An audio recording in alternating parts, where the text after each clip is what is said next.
Sell your PlayStations and start investing in an Xbox and or a PC because Microsoft just announced they are planning to buy the entirety of Activision Blizzard. No cap, you can see the blog post, the creators of huge games like Call of Duty, World of Warcraft, Overwatch. They even have Guitar Hero listed. There's so many implications and so many questions about this announcement. Questions like if Activision games like Call of Duty will become Xbox exclusives. Will they remain on PlayStation? Will Call of Duty still be a yearly release title? What's happening to the CEO of Activision Blizzard, who I will refer to as he who shall not be named for the remainder of this video? There's a couple clear-cut answers right now, and there's a decent amount of info in the several press releases that hint at what's to come in the future of this transaction. But this deal is for $68.7 billion.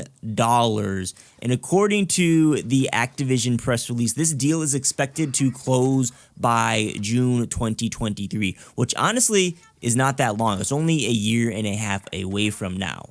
Until that deal closes, Xbox and all their game studios and Activision Blizzard are going to operate independently from each other and of course work towards merging over time. And he who shall not be named is going to continue to be the CEO of Activision until the deal closes. But as of recording this video, they just announced that there's been an agreement that the Activision CEO will depart once this deal closes, which is good news for the future of Activision Blizzard games. As for the future of these Activision games on PlayStation, according to Bloomberg, once the deal goes through, Microsoft stated they plan on making some Activision games for PlayStation, but will keep some content exclusive to Xbox, which says a little but also says a lot at the same time. Firstly, they specifically say Activision only. There's no mention of Blizzard, which has me thinking there's a very good chance Blizzard games will become Xbox and PC exclusives. When that Bethesda acquisition was announced, they were very vague on whether or not Bethesda games were going to be exclusive or not. They said they want lots of players to play a game, etc., etc. What ended up happening is that the current and old Bethesda games are currently available everywhere, but Phil Spencer came out and said that all future Bethesda games will be exclusive to platforms with Game Pass, which means Xbox and PC.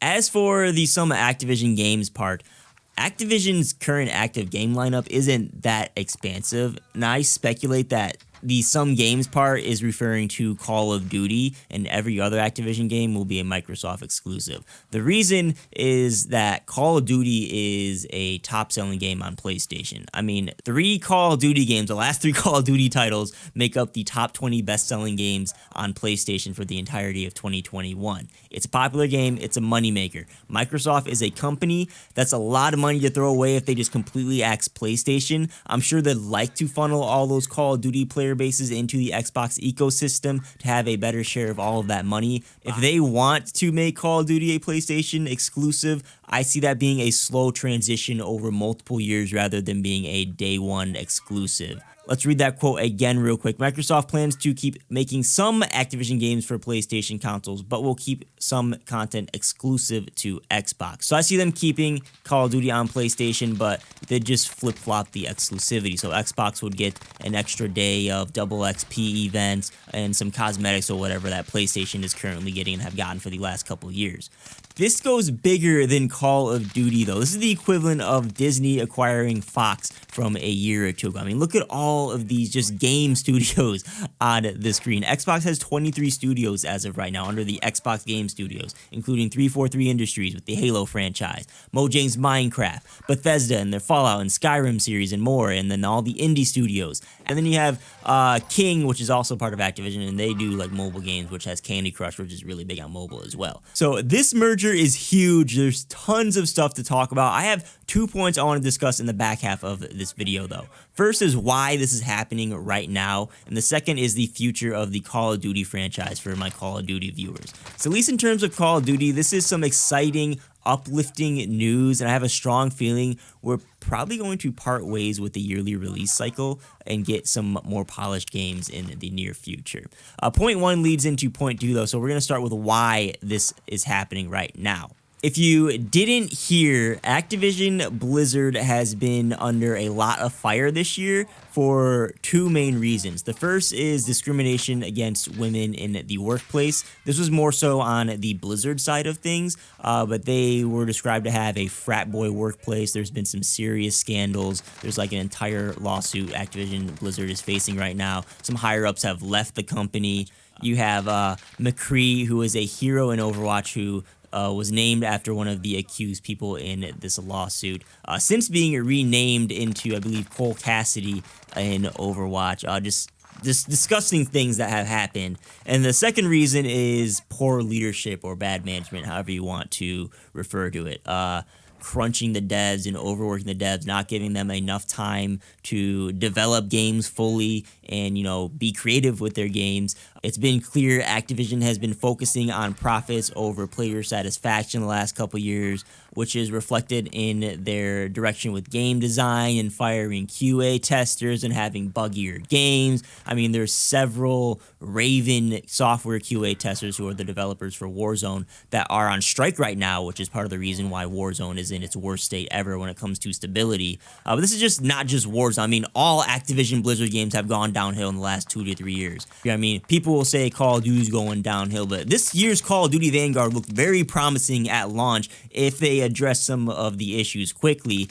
That hasn't happened yet, and it's honestly frustrating me. Overwatch was doing fantastic for the first 2 to 3 years. The first year of Overwatch League was awesome, and then they slowed down development to announce that Overwatch 2 was being developed, and they were focusing all their attention on that. They were essentially abandoning Overwatch. The thing is, Overwatch 2 has barely been developed in the last 2 or 3 years, and Overwatch as a franchise is dying. I've heard negative things about the Warcraft franchise as well. It just seems like all the Activision Blizzard games are on the decline. And this all circles back to the CEO who shall not be named. He's played a big part in the direction of the company. He even allegedly knew about some of the workplace issues and covered them up. And for some reason, the investors don't want the CEO to step down when the rest of the industry wants him gone. So it makes sense to make this huge deal now while Activision Blizzard is on the decline. Hopefully save those beloved games and, put them back into the spotlight. I just saw a news update that this deal was first discussed back in November, and one of the terms was that Phil Spencer didn't want anything to do with Activision Blizzard if their workplace situation wasn't improving. Supposedly, Microsoft is seeing a good improvement in the workplace, so they are good to continue on with this deal. All the little tidbits of info we've gotten over the last few months all make sense now. It's kind of scummy that this is the way we have to get rid of the CEO who shall not be named, but hopefully it's a sacrifice that will improve the gaming industry in the long run. Speaking of which, the second thing I want to discuss real quick, hopefully this means Call of Duty improves in the long run. Now that I think about it, now it makes sense why they had such a strict holiday break across all of Activision Blizzard this year, and why they didn't work on Vanguard or Warzone for a solid 3 weeks. That's a good signal to send that you're trying to improve the workplace. But yeah, as for Call of Duty improvements, I'm praying that Microsoft reworks the dev studios in the direction that the game is going, starting by delaying the release of COD 2023 and possibly changing the release schedule.